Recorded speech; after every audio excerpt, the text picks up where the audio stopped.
Two things before we jump into this. Number one, Escala, your vacation look, goals.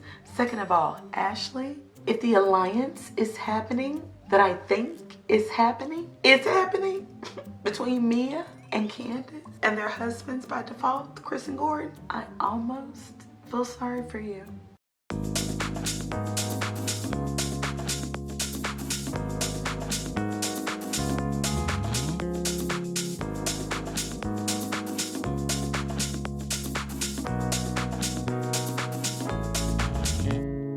What's up, y'all? I'm Sheila J, and welcome to the Diva Dish. This episode is all about the Real Housewives of Potomac. We're at season 6, episode 15, Lost at Sea. I could think of a few other names: Lost at Sea, Run Amok, Led Astray. But before we jump into that, if you've been to my channel before, thank you so much for coming back. If you're new, hit that subscribe button, smash that notification bell so you can be notified when I drop a new video, and let's get into it. So, previously on the Real Housewives of Potomac, of course we go with Gizelle's boot. She broke her toe somehow carrying tables for this brunch. Moving on. Then of course we go to Videogate, where Mia, who was completely out of line, asking Candice's mom, is Chris getting paid? You will pay for that question.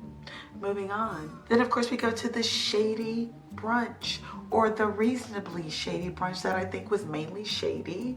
Everybody shaded you, Gizelle, even down to Wendy announcing that there's going to be a trip, and she said that everybody's husband is invited. Gizelle, bring your luggage. Moving on. Then of course we cut to the first half of the GVO, Good Vibes Only. Then of course we jump to the new, not the Videogate, but the new, let's call it Lettuce Gate, where Candice and Mia were into it, and Candice came downstairs in the vacation house and said, "Are you hungry? Gorden, feed your bitch." She threw lettuce your way, and Mia, you retaliated. I'm not mad at you about that. I understand. Moving on. All right, so the first package picks up where we left off. Chris is talking to Candice in what looks like a lobby of the restaurant they're at. And he's like, "I'm begging you, please be the bigger person. Calm down." And she said, "I was calm when you left me."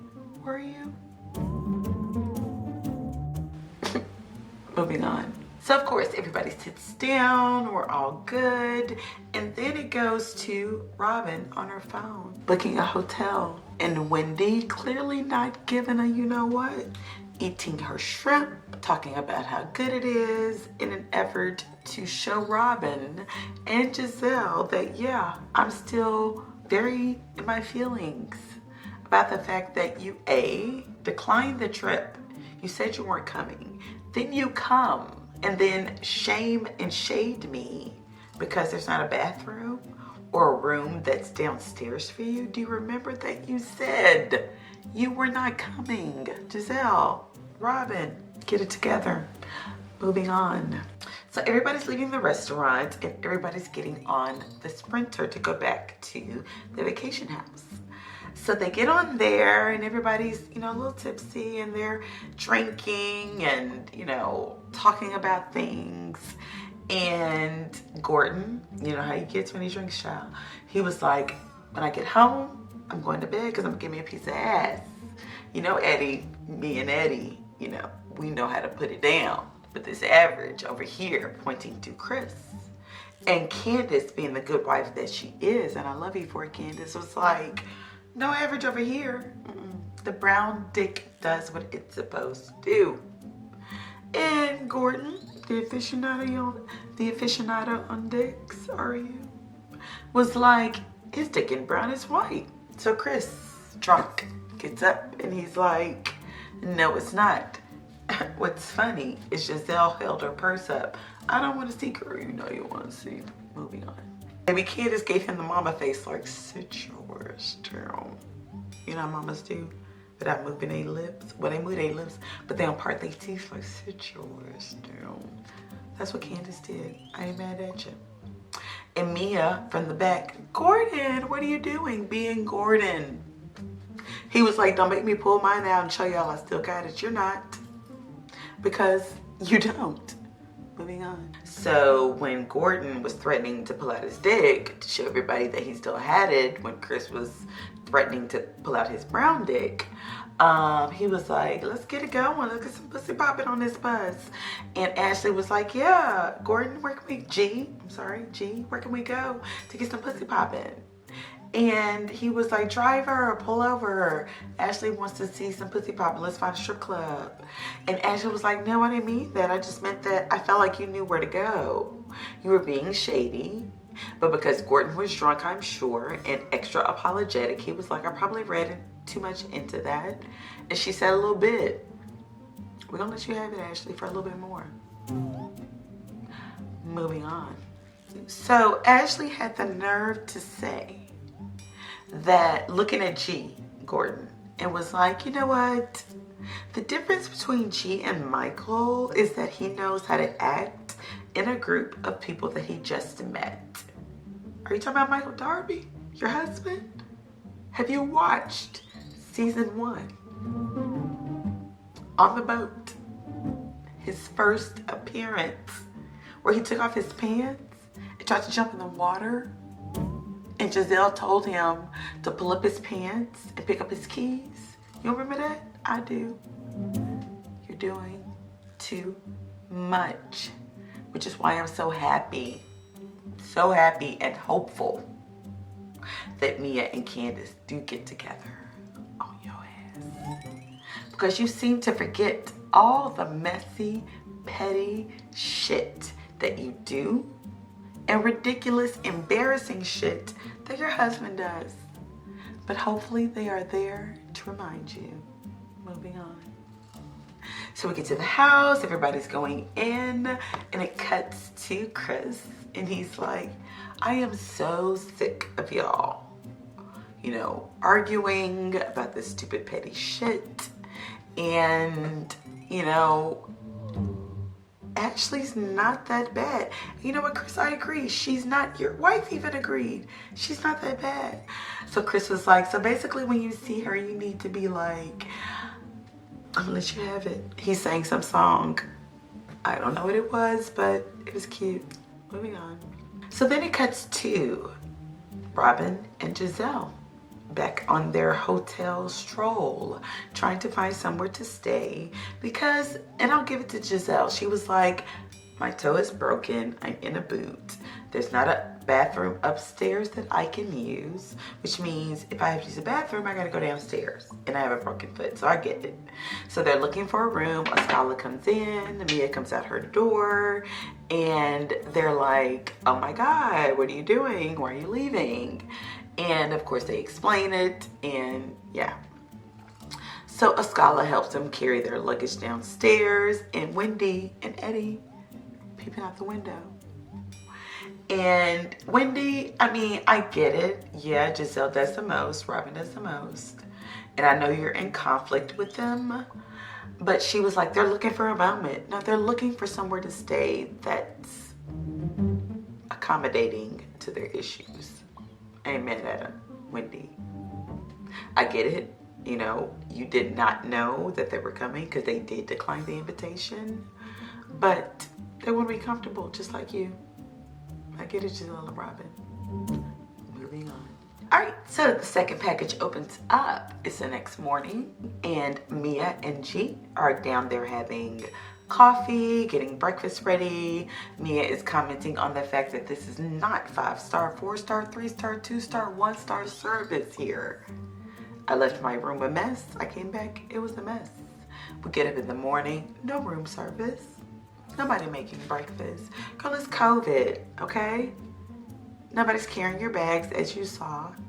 Nobody's turning your bed over but you, okay? So anyway, so G is like, what happened last night? I don't remember. I bet you don't because you were drunk as So basically Mia was like, and you know what, Mia, I'll give you this. She didn't have on like her full glam, and she looked so pretty with just her lashes and natural makeup. Stick with that. Moving on. So basically G is like, what happened last night? I don't remember. I bet you don't. And Mia was like, well, basically Candice is going off with Ashley and a little bit with me. And basically she needs to grow up. But here's the thing, when y'all talk about Candice needing to grow up, she is only ever responding to shit that people say to her. So while her responses might be immature in some eyes, at least she ain't starting shit. Okay? Moving on. So more people are coming downstairs. Wendy and Eddie get downstairs. Chris gets downstairs. And the first thing she says to him is, Chris, last night I was drunk. Now I'm undrunk. I'm ready to get re-drunk. And it was like, gee, stay sober, please, as long as you can. You seem to be just as crunk sober as you are drunk. Maybe not as loose. I don't know. Moving on. So more people come downstairs and, you know, everybody's being sweet and nice, saying, you know, how did you sleep? How are you feeling? Because clearly everybody got it in last night. Dre was downstairs and everybody's like, where's Escala? Chris comes downstairs. They're like, where's Candice? Sleeping it off. Hungover. Okay? Wendy comes downstairs and she's like, listen, everybody, we got a boat trip today. If everybody can be ready by noon, that would be great. Great. Okay. And child, we go on. Mia is burning sage. I ain't mad at you, Mia, because the energy is combustible, flammable, for sure. Moving on. All right, so the next package opens. Karen's gotten up. She's coming downstairs. She's in her PJs talking to Mia and G and everybody else and calling Ray. And, you know, Ray's like 10 minutes away, so here we go. So basically, Karen calls Giselle. And she's like, are you okay? When are you gonna get here? And she's like, I'm okay, I'm great. You know, she was like, I can't believe you left. And Giselle was like, I left because I didn't have a bathroom upstairs. And Karen was like, did you tell the host? And Giselle goes, the host didn't say shit to me, so why should I say shit to her? Wendy on the other side was like, came running around to the FaceTime. I did say something to you. And of course it flashes back. They rolled that beautiful bean footage. She's like, hey Giselle, hey Robin, how you doing? Glad you're here. What can I do for you? Do you need anything? She did say shit to you. She said a lot of shit to you. Was she shady? Yes. But were you shady? Yes. So Wendy came around and was like, I did say something to you. I asked you how you were, asked you what you needed. And then she went on back around. And Giselle was like, as usual, combative. But here's the thing, Giselle.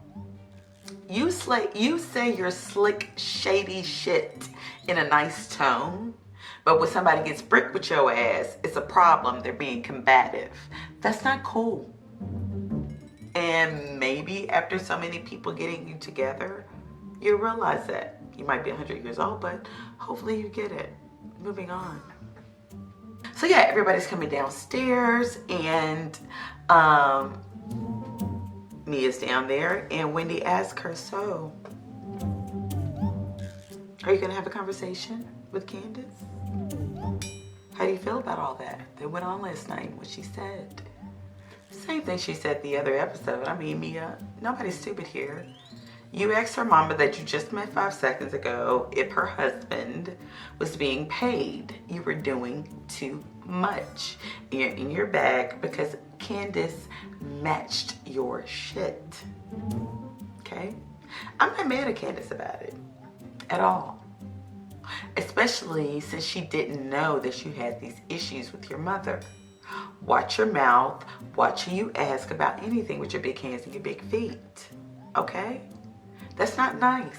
To show up to somebody's shit and ask who's on the payroll. Okay? Or to tell them that their shit is low budget. For you to say, I didn't know, I didn't think it would matter, or why did she go so low? Because you went so low. Okay?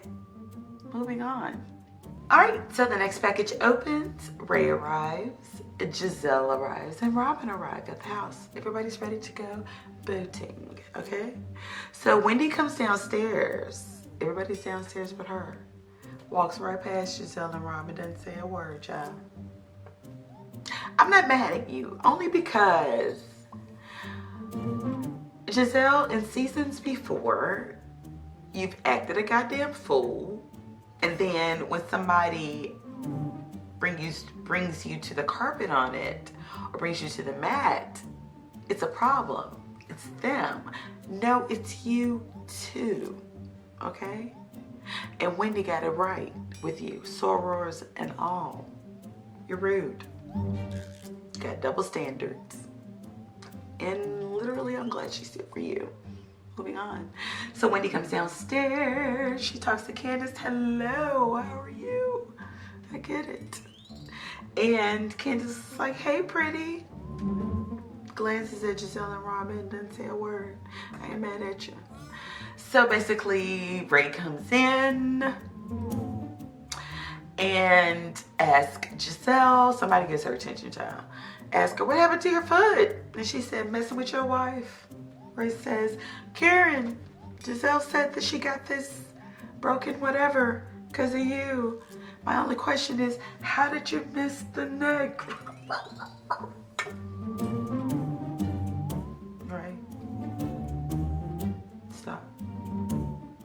Moving on. So the next package, everybody's getting on the boat. This is a very cute boat too. And yeah, again, a Scala, yo look, was everything, okay? So some people are sitting upstairs, some people go downstairs. The people that go downstairs are Ascala and Robin.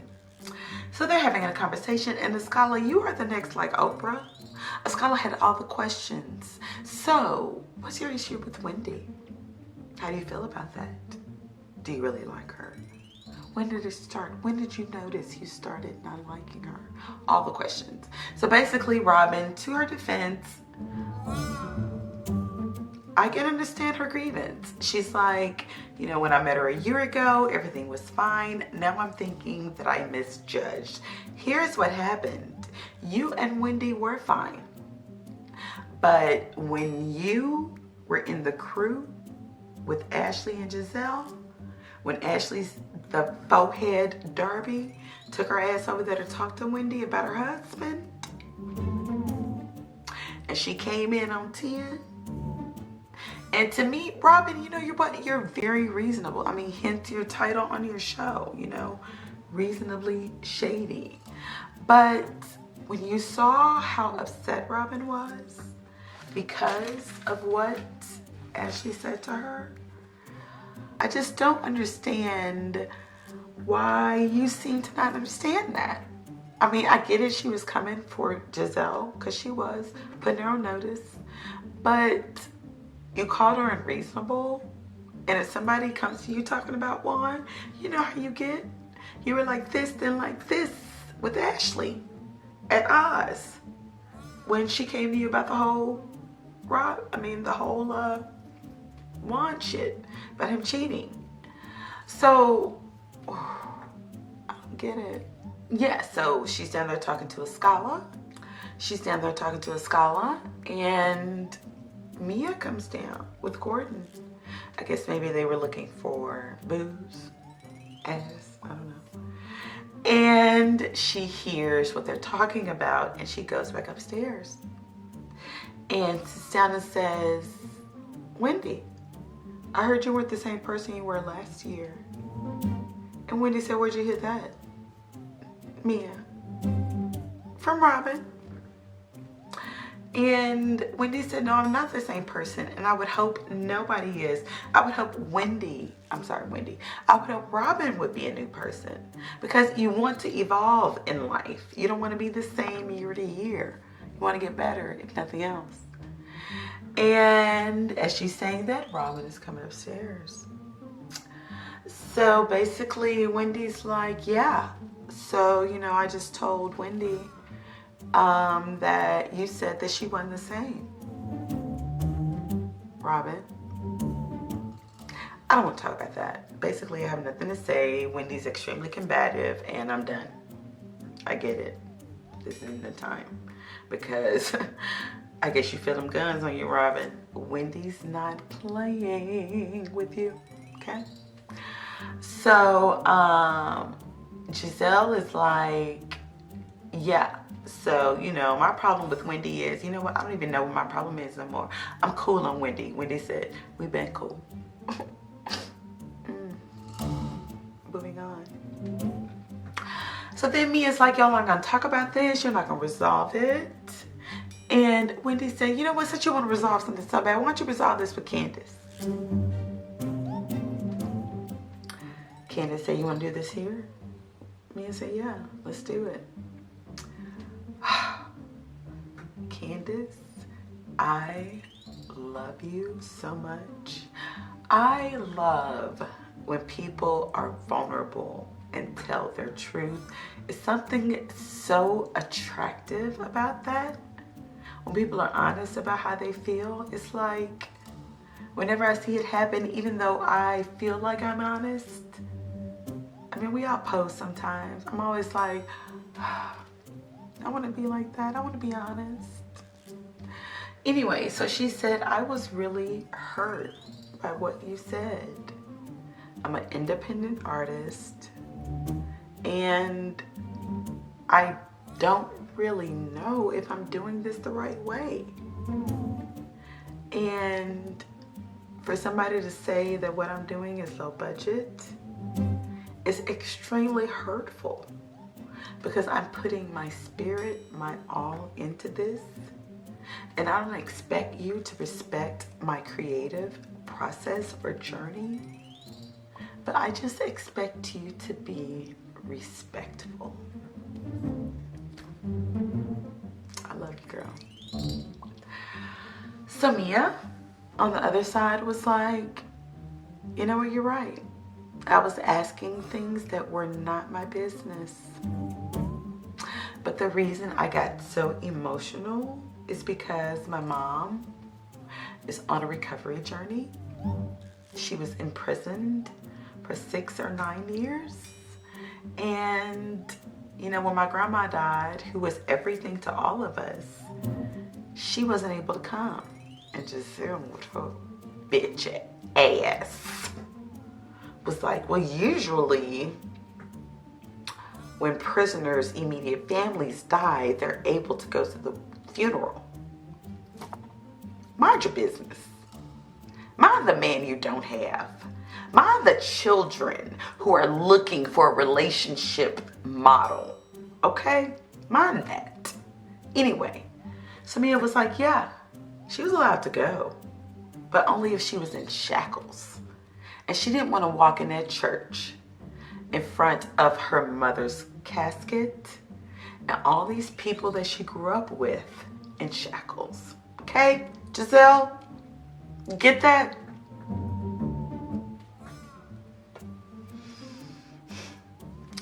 So yeah, so Mia, Candice, they're on good terms.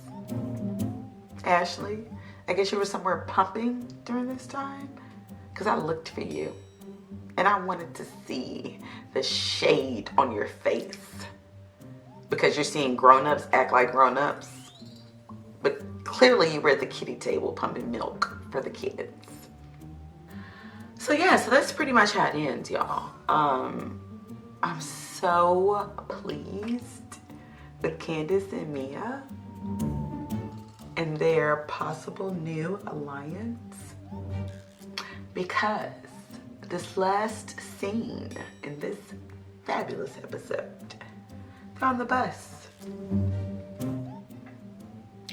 Ashley in the corner nodding. G, probably a little drunk, maybe a little buzzed. It's like, look at Ashley, y'all, look at Ashley head. Ashley was still up and was like, G, let me stay in my corner, leave me alone. And she said, you know what, Ashley, I wouldn't mess with you if I hadn't known you were awake. I wouldn't even been talking about you. Ashley goes on, blah, blah, blah. And she was like, girl, it's not that serious. scene ends. Then we get the preview of the next episode. They're at some sort of firehouse dinner. Ashley ain't got, Michael there because Michael refuses to film, I guess, with anybody else because you never eat your ass up because you are all the way left. All the way. Like, I slick almost don't think you like black people. Honestly. I think you might like to fool around with them, fool la la. But I feel like that's why you didn't want to give Ashley children when she wanted children. I feel like you expected to marry her and run her. I mean, you almost got it. Ashley, I just don't like you. I want to. But you and your man.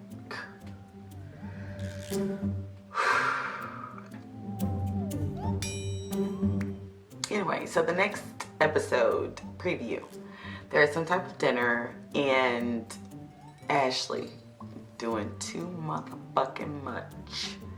Was like, yeah, G was coming for me on the bus, and Gorden, who probably didn't hear her, was like, "What'd you say? You don't remember you got Alzheimer's?" Mia said, "Where's your husband?" "Keeping my kids." "Are you sure?"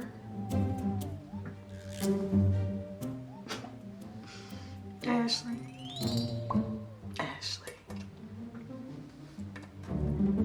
I am so here for your reckoning. You and that reckless ass mouth who needs to focus on your own shit and not speak about other people's stuff. I'm here for the getting together of you, okay? I think you're out of line, overboard, outrageous, obnoxious to boot. All right, so that's all I got, Again, if you're new to my channel, please hit the subscribe button, smash that notification bell. And if you've been here before, thank you so much for coming back. If you're still here, I love you. Thank you. And I'll see y'all next time. Bye.